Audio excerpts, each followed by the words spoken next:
Technology Sabha 33 edition is going on in full swing, and now I have with me Mr. Mohan Krishnan PV, Deputy Director General and State Informatics Officer Kerala from NIC, Government of India. So, welcome sir to the Technology Sabha in Kochi.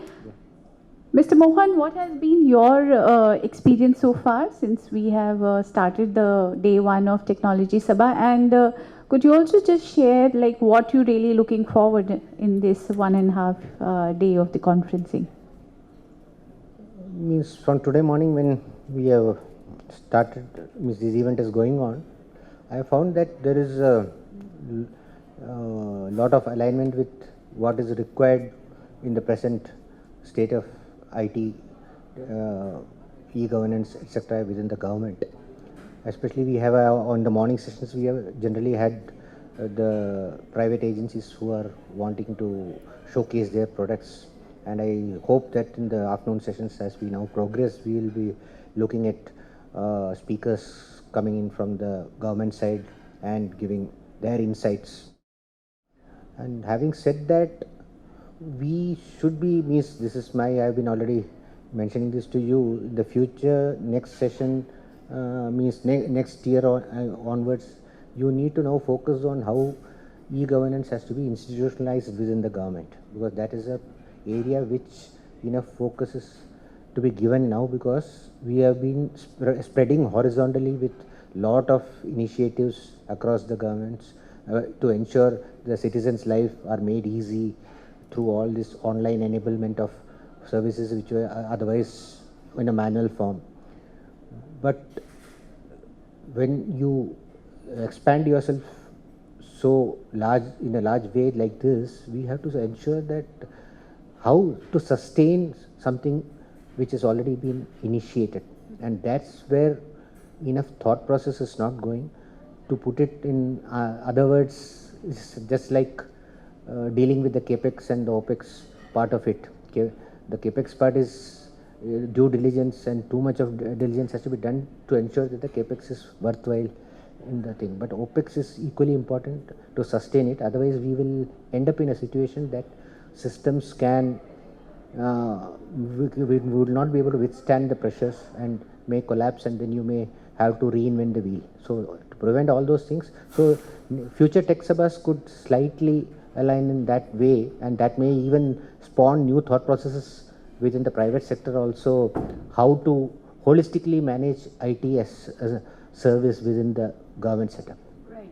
Sir, you part of a very important arm of overall Ministry of Information Technology, which is NIC. So what has been the the digitization of NIC, and how do you see the next important years for NIC in terms of the digital initiatives, and what new NIC is planning to do in coming years? I personally believe that any organization has to reinvent itself at least across the decades, and IT is a sector where there is a fast movement and upgrades happening. So it's always a challenge to reinvent and position ourselves according to the times. So I am sure that those who are in the of concern with this management of NIC over the years ahead will be looking at repositioning NIC in a more focused manner, instead of doing A to Z everything, which is just may not be possible as we go forward, because the organization strength to support such a massive pan-India exercise may not be available within the government itself.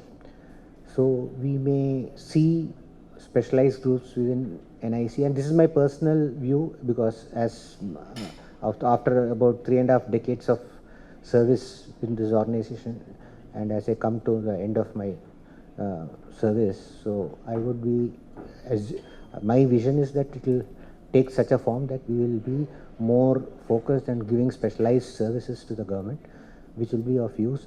But NIC has, this is something I will use this forum to mention also, that It is not that every sort of software or applications are all means taken care by NIC. There are many players in states, different states also. Their own IT systems, means organizations are available to support it. But the USP regarding NIC is that as we are a part of the government itself, in a fast changing policy making situation, in the government is becoming more dynamic in that.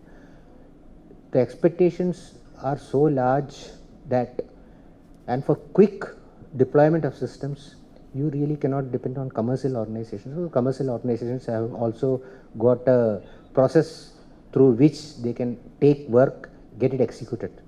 So that area will still remain within some IT support systems within the government, and NIC is functioning according to that. That's the way, like you may get a request from the state or maybe at the central level itself that there is a sufficient amount of pressure that we have to deliver something within the next few days. Now this is, if it is in something in the existing system, changes have to be made.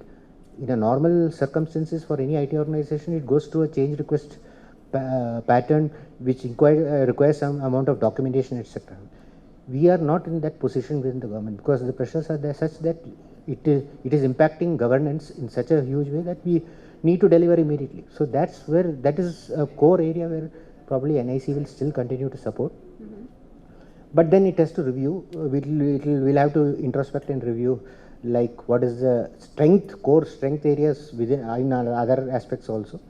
So we would see a more futuristic public-private participation going ahead, where NIC will also be a player, maybe to a large extent as a doing consultant, providing services as a consultant in the, with all the expertise of domain. If you look at it within the government, only NIC has probably, I may not be boasting, but NIC has the domain expertise across the board. Means each domain, each vertical you take of sector of the economy, let it be education, let it be revenue, let it be land records, everywhere our officers, if you look at the combined pool across states, has knowledge, experience and the workflow knowledge which is unparalleled probably within the government, if you look at it. Because if you see the departmental officials, they come and go, they are part of a transfer policy rotation, and also people come and go. But our officers who are attached with these projects have been basically focused on completely knowing the in and out of those domains. So that knowledge the government should probably will not like to lose it. So I suppose we have our standing still in positioning ourselves. We'll not purely, may not be a pure IT setup. Right. Thank you so much, Mr. Mohan, for speaking to Express Computer as part of the Technology Sabha. Wonderful to have you, sir. Thank you.